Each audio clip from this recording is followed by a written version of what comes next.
Hello students, good morning. I am Ankant, your English teacher. Today we shall understand the last part of the story that was about a letter to God. आज हम लोग इस video lecture में first story a letter to God का last part उसके content को जानेंगे. The next thing that happened with Lencho that he was now resolved to write a letter to God explaining him all problems that he along with his family had to face due to that very hailstorm. अब Lencho पूरी तौर से determined हो चुका था कि उसे अब एक लेटर लिखना है, क्योंकि इस यूनिवर्स में उसका मानना था गॉड ही हैं जो सबको देखते हैं, उसके अंदर के कंसाइंस में क्या गहराई में छुपा हुआ है वो जानते हैं, किसकी क्या फीलिंग है, कौन क्या चाहता है उसके बारे में सिर्फ गॉड ही जानते हैं. उसका विश्वास था कि सिर्फ गॉड ही है यूनिवर्स में जो उसको इस डिस्ट्रेस में उसकी हेल्प कर सकते हैं. इसलिए उसने डिसाइड किया कि उसे लेटर लिखना है. He the next Sunday at the day break he sat on to write a letter, and he knew what he had to write, what he had to describe. Though, according to the writer, it was nothing less than a letter to God. वो जानता था कि God से उस letter में उसे क्या मांगना है, क्या लिखना है. हालांकि ऑथर के मुताबिक उसने गॉड को के नाम से जो लेटर लिखा, इनफैक्ट वो लेटर जैसा कोई चीज़ था ही नहीं.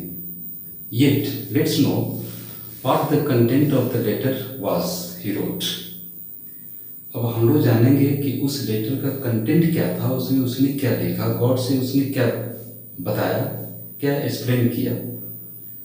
He wrote in that very letter to God that God, I and my family will nearly die, and if we all are alive, we shall be hungry throughout the year before the next new crops come up.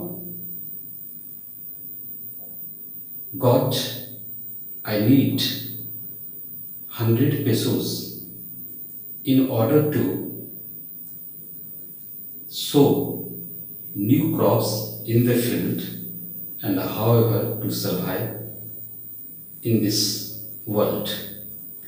स्पष्ट रूप से उसने लिखा कि आप जानते हैं भगवान कि उस दिन के हेल स्टॉर्म ने हमारी पूरी फसल को बर्बाद कर दिया, और अगर आप हेल्प करेंगे तो हम जिंदा रह पाएंगे, अदरवाइज हम मर जाएंगे, हमारी पूरी फैमिली मर जाएगी, और नहीं तो हम भूखे रह जाएंगे. इसलिए हमें 100 पेसोस की ज़रूरत है. The next thing he did was that Lencho went to the town after completing the letter, carrying it with himself, and dropped the letter in the mailbox. आगे उसने लेटर को कंप्लीट करने के बाद वो इसे कैरी करते हुए टाउन गया और वहाँ खुद जा कर के उसे मेल बॉक्स में ड्रॉप कर दिया. There was a man in the post office who was really a postman by his profession, who saw it all and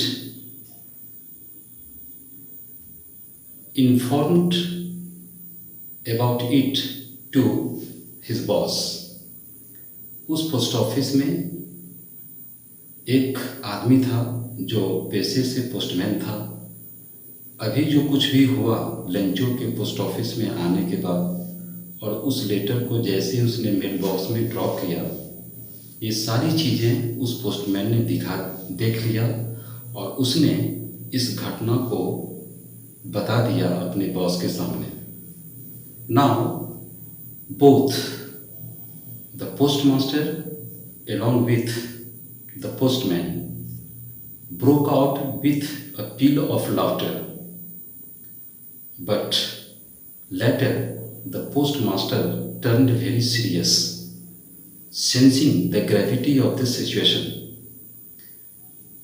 ये बातें सुनकर कि ऐसा एक कोई आदमी जिसने लेटर गॉड के नाम से लिखा हो, वो पोस्ट ऑफिस में आया और उसने मेल बॉक्स में लेटर को ड्रॉप कर दिया। ये सुनकर और ये देखकर पोस्टमास्टर पोस्टमैन के साथ साथ जोर जोर से हंसने लगा, लेकिन बाद में वो अचानक सीरियस हो गया, गंभीर हो गया सिचुएशन की ग्रेविटी को समझते हुए। And then the postmaster commented, such a faith in God, I wish I too had the same faith of the man in God. What a peculiar communication between man and God. He had never seen it before in his life. और situation की gravity को समझते हुए उसने comment किया कि ऐसा भी विश्वास होता है ईश्वर के प्रति, ईश्वर में इतनी भी आस्था होती है। हमने तो आज तक किसी आदमी के दिल में ईश्वर के प्रति इतनी बड़ी फेथ देखा ही नहीं।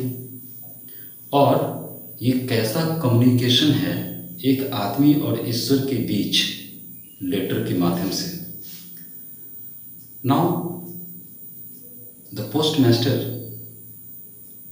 Decided not to seek Lencho's faith in God, and for the same he decided to collect money, that money which was asked for by Lencho. अब सिचुएशन इतना ग्रेव हो गया कि पोस्टमास्टर ने डिसाइड कर लिया कि इस आदमी के दिल में ईश्वर के प्रति जो आस्था है वो डिगने ना पाए। इसके लिए उसने उसकी मदद करने के लिए अपने स्टाफ के साथ, अपने कलीग के साथ पैसे कलेक्ट करने का डिसीजन लिया।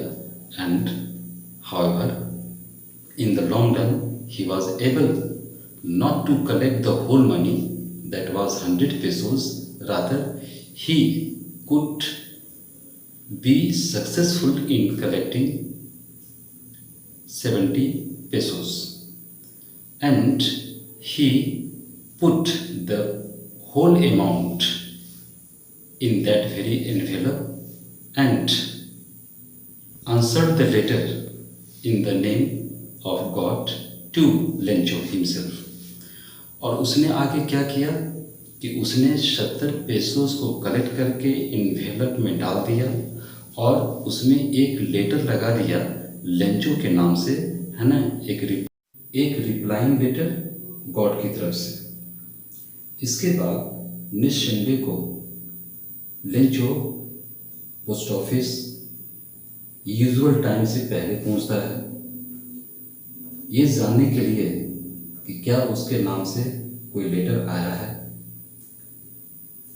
उसको आया हुआ देख पोस्टमास्टर खुद आगे बढ़ता है और उसको वही लेटर उसके हाथ में बढ़ा देता है जिस लेटर के एनवेलप के अंदर पोस्टमास्टर ने 70 पेसोस डाले थे और गॉड की तरफ से उसके नाम पर उसने एक रिप्लाइंग लेटर डाला था। When Lencho opened the envelope and saw the money. He did not show any feeling of surprise nor any feeling of contentment that he had, after all, got the money from the God. आश्चर्य की बात है कि जब उसने उस envelope को फाड़ा, उसके अंदर उसने पैसे देखे, काउंट किए, तो उसने अपने चेहरे पर ना तो सरप्राइज की फीलिंग को एक्सप्रेस होने दिया और ना ही अंदर के कंटेंटमेंट की फीलिंग को, contentment means satisfaction, contentment means satisfaction, और ना ही उसने अपने चेहरे पे सेटिस्फैक्शन की फीलिंग को शो किया। Why? Because he was confident that one day God would have to help him in his distress, क्योंकि उसके अंदर एक कॉन्फिडेंस थी कि भगवान उसके डिस्ट्रेस में, उसके विपत्ति के समय हेल्प करेंगे। Such was his confidence, ऐसा ही उसका कॉन्फिडेंस था। इस कॉन्फिडेंस को देखकर दूसरी तरफ पोस्टमास्टर जो उसके फेस पे बन रहे एक्सप्रेशंस को ऑब्जर्व कर रहा था, रीड कर रहा था, उसे भी काफी खुशी हुई। नेक्स्ट और लास्ट स्टोरी का डेवलपमेंट कुछ ऐसा है कि जब उसने पैसे काउंट कर लिए और देखा कि he had got only 70 pesos from God, he became angry and he thought God could not have made any such a mistake. He would not have failed, he would not have forgotten the promise God has made with him to help him by sending 100 pesos. और वो गुस्सा गया उस 70 pesos को देखकर और उसने सोचा कि भगवान से ऐसी गलती नहीं हो सकती है और भगवान ने जो वादा किया है वो उसको भुला नहीं सकते हैं, ऐसी गलती भगवान से नहीं हो सकती। इसके बाद उसने फिर दोबारा से एक लेटर लिखा, उसने कंप्लेन किया। क्या कंप्लेन किया गॉड से? God, you sent me only 70 rupees, though I needed 100 pesos. Please send the rest to me, not through the post office, because the people of the post office are not trustworthy. They are bunch of crooks. और story and करती है उसके इसी complaining letter पे, letter of complaint पे, जहाँ वो लिखता है कि भगवान आपने मुझसे प्रॉमिस किया, मुझे ज़रूरत थी 100 पेसेस की, लेकिन आपने 70 भेजा, रेस्ट ड्यू रह गया, उस रेस्ट अमाउंट को आप मेरे पास भेजें, लेकिन पोस्ट ऑफिस के थ्रू नहीं भेजें, पोस्ट ऑफिस के पीपल के थ्रू नहीं भेजें, क्योंकि पोस्ट ऑफिस के लोग भरोसेमंद नहीं होते। रियली पोस्ट ऑफिस में काम करने वाले लोग बेवकूफ़ होते हैं और बहुत ज़्यादा चालाक होते हैं। That is the end of the story. You may have understood much about it with a theme, with a basic moral theme, that even when we are in distress or any kind of predicament of life, we should not lose our faith in God. Okay?